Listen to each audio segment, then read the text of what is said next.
ମୁଁ ଚାଉଳ ଭିଜେଇ ରଖିଦେଇଛି। ଏବେ ତାକୁ ବାଟିବା।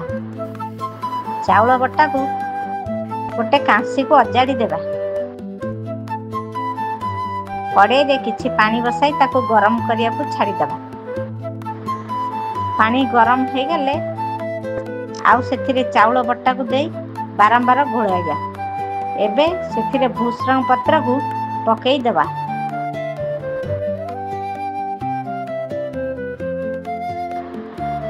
ଟିକେ ଫୁଟି ଆସିଲେ ସେଥିରେ ଦହି ପକାଇ ଗୋଳେଇବା।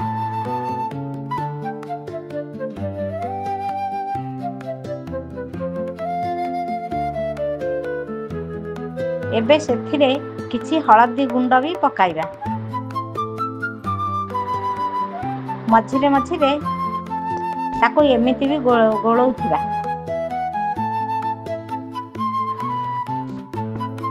ଏଇଠି ମୁଁ ଛୁଙ୍କ କରିବା ପାଇଁ ସବୁ ଜିନିଷ ନେଇଛି।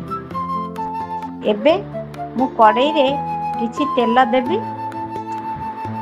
ସେଥିରେ ଶୁଖିଲା ଲଙ୍କା, ଜିରା, ସୋରିଷ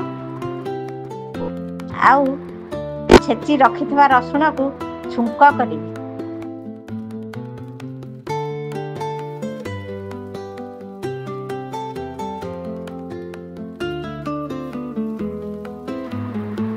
ଆଉ ସେ ଛୁଙ୍କକୁ ଫୁଟୁଥିବା କାଞ୍ଜିରେ ପକାଇ ଦେବି।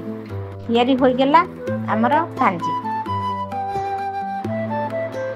ଆପଣମାନେ ବି ଘରେ ଖାଇବେ ଆଉ କମେଣ୍ଟରେ ନିଶ୍ଚୟ ଜଣାଇବେ।